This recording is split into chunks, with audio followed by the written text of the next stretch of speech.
ನಮಸ್ಕಾರ. ನಾನಿವತ್ತು ಜೋಳದ ರೊಟ್ಟಿ ಮಾಡ್ತಾಯಿದ್ದೀನಿ.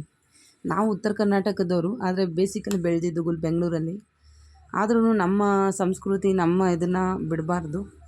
ಹಾಗಾಗಿ ನಾವು ರೊಟ್ಟಿ ಪಲ್ಯ ತಿನ್ನೋದು ಅಭ್ಯಾಸ ಇರಲೇಬೇಕು, ಅಭ್ಯಾಸ ಆಗೋಗಿದೆ. ಒಂದೆರಡು ರೊಟ್ಟಿ ಆದರೂ ದಿನಕ್ಕೆ ಬೇಕೇ ಬೇಕಾಗುತ್ತೆ. ಅದನ್ನು ಮಾಡೋದನ್ನು ನಾನು ಹೇಳ್ಕೊಡ್ತೀನಿ ಈಸಿಯಾಗಿ ನೋಡಿ. ಬಟ್ ಅದು ಮಾಡಿದವ್ರಿಗೆ ಈಸಿ, ನೀವು ನೋಡ್ಕೊಂಡವ್ರಿಗೆ ಸ್ವಲ್ಪ ಕಷ್ಟ ಆಗುತ್ತೆ. ಆದ್ರೂ ಟ್ರೈ ಮಾಡ್ತಾಯಿರಿ, ಬರುತ್ತೆ ಅದು ಈಸಿಯಾಗಿ. ನಾನಿವತ್ತು ಅದ್ರ ಜೊತೆಗೆ ಈರುಳ್ಳಿ ಪಲ್ಯ ಸಹ ಮಾಡ್ತಾಯಿದ್ದೀನಿ. ನಾರ್ಮಲಾಗಿ ಹಿಟ್ಟನ್ನ ಯಾವಾಗ್ಲೂ ಅಷ್ಟೇ ಜಲ್ಲಡಿ ಹಿಡಿದು ಬಿಸಿ ನೀರಲ್ಲೇ ಅದನ್ನು ಹಿಟ್ಟು ನಾದ್ಕೊಳ್ಳಿ.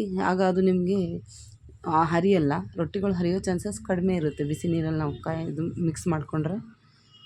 ಆಮೇಲೆ ನಾವು ಒಂದು ಸೈಡು ನೀರು ಹಚ್ಚಬೇಕು, ಯಾಕಂದರೆ ಅದು ಹಿಟ್ಟಿಟ್ಟಾಗಿ ಕಾಣಿಸ್ಬಾರ್ದು ಅಂತ.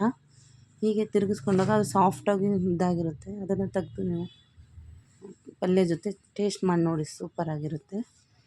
ಈರುಳ್ಳಿ ಪಲ್ಯಕ್ಕೆ ನಾವು ಮಾಮೂಲಿ ಹಸಿಮೆಣ್ಸಿನ್ಕಾಯಿ ಮತ್ತು ಉಪ್ಪನ್ನು ಹಾಕ್ಕೊಂಡು ಮಿಕ್ಸಿಗೆ ಹಾಕ್ಕೊಳ್ಳಿ, ಇಲ್ಲಾಂದರೆ ಕಲ್ಲಲ್ಲೇ ರುಬ್ಕೊಳ್ಳಿ.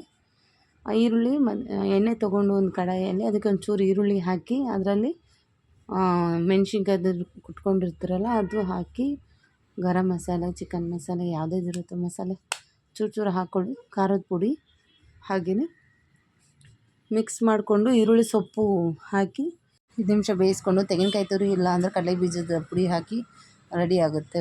ಟೇಸ್ಟ್ ಮಾಡಿ.